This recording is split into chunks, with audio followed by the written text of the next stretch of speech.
আমি তাই করি ভাই, যখন চায় মন যা করি শত্রুর সাথে গলাগলি, ভাই মৃত্যুর সাথে পাঞ্জা।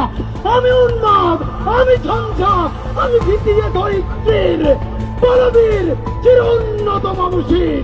ছাত্র আন্দোলন থেকে শুরু করে রাজপথে আপসীন নেতৃত্ব, তার এই সংক্ষিপ্ত কিন্তু প্রভাবশালী জীবনের গল্প এখন সবার মুখে মুখে। এমন কোনো মানুষ নাই যে তার জন্য ব্যথিত না।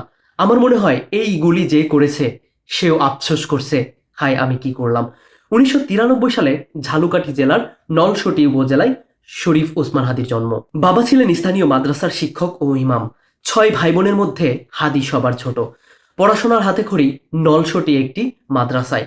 এরপর ঝালকাঠি এনএস কামিল মাদ্রাসা থেকে আলিম শেষ করে ঢাকা ভার্সিটিতে রাষ্ট্রবিজ্ঞান বিভাগে ভর্তি হন।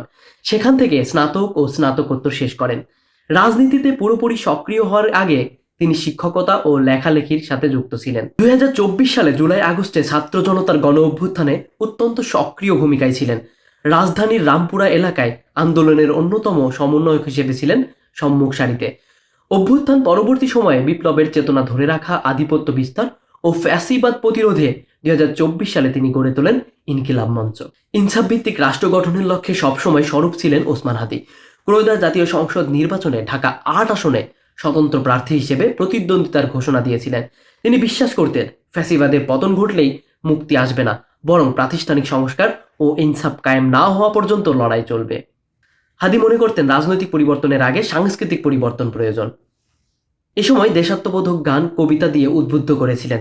5 আগস্টের পর আন্দোলনে শহীদ ও আহত পরিবারের পুনর্বাসন এবং বিচার নিশ্চিত করতে তিনি ইনকিলাব মার্চ ও জেলাভিত্তিক গণসংযোগ পরিচালনা করেন। তিনি ছাত্রদের মধ্যে সকল প্রকার ভেদাভেদ দূর করে সকলকে ঐক্যবদ্ধ করে তোলেন।